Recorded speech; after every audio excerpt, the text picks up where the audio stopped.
wabarakatuh. Shalom, Om Swastiastu, Namo Buddhaya, Salam Kebajikan.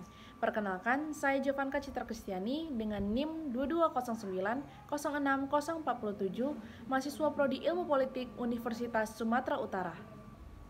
Pulau Adonara yang terletak di Kabupaten Flores Timur, Nusa Tenggara Timur adalah sebuah wilayah yang kaya akan budaya dan tradisi. Namun, di balik keindahan alam dan kearifan lokalnya, terdapat persoalan yang cukup kompleks, yaitu konflik agraria yang melibatkan masyarakat antar desa. Konflik ini terutama terjadi antara desa Harowura dan desa Lamahala, yang sama-sama mengklaim hak atas lahan di wilayah perbatasan mereka. Konflik agraria di Adonara bukan hanya soal tanah semata, tetapi juga menyangkut identitas sosial, ekonomi, dan budaya masyarakat. Faktor utama yang memicu konflik ini adalah nilai ekonomi tanah yang semakin tinggi, pertumbuhan penduduk yang pesat, serta meningkatnya kesadaran masyarakat akan pentingnya hak kepemilikan tanah. Selain itu, kondisi kemiskinan yang masih melanda sebagian besar masyarakat membuat lahan menjadi sumber penghidupan yang sangat vital. Masyarakat Adonara memiliki cara unik dalam menyelesaikan perselisihan, yaitu melalui tradisi perang tanding. Tradisi ini merupakan bagian dari kearifan lokal yang telah diwariskan secara turun-temurun. Dalam perang tanding, kedua pihak yang berseteru akan melakukan ritual fisik sebagai bentuk pencarian keadilan menurut adat Lamahaulot. Meskipun terlihat keras dan beresiko, tradisi ini dianggap sebagai mekanisme penyelesaian yang bermartabat dan dapat diterima oleh masyarakat setempat. Namun, pemerintah daerah Flores Timur menyadari bahwa tradisi perang tanding saja tidak cukup untuk menyelesaikan konflik agraria secara tuntas, apalagi jika berujung pada kerusakan dan korban jiwa. Oleh karena itu, pemerintah mengambil peran aktif dengan menerapkan strategi penyelesaian konflik yang mengedepankan musyawarah dan mediasi.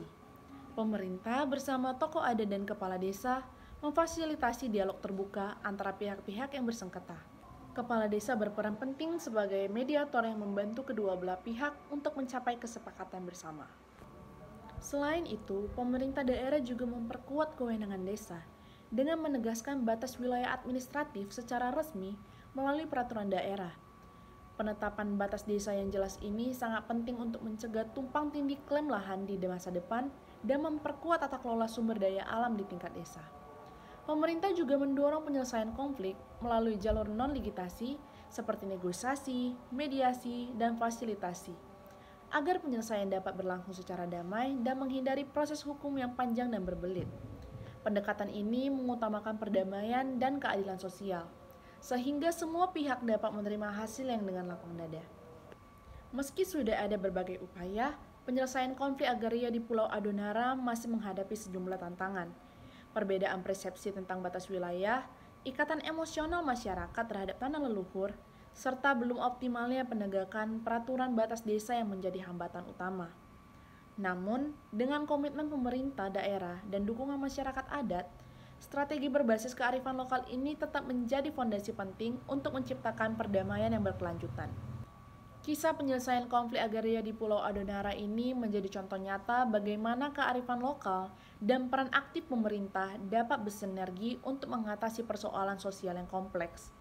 Dengan menghargai tradisi dan mengedepankan musyawarah, kita bisa mewujudkan masyarakat yang harmonis, adil, dan sejahtera.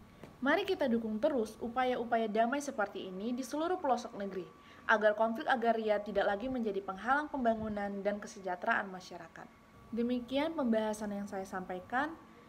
Jika ada kesalahan kata, mohon dimaafkan. Saya ucapkan terima kasih.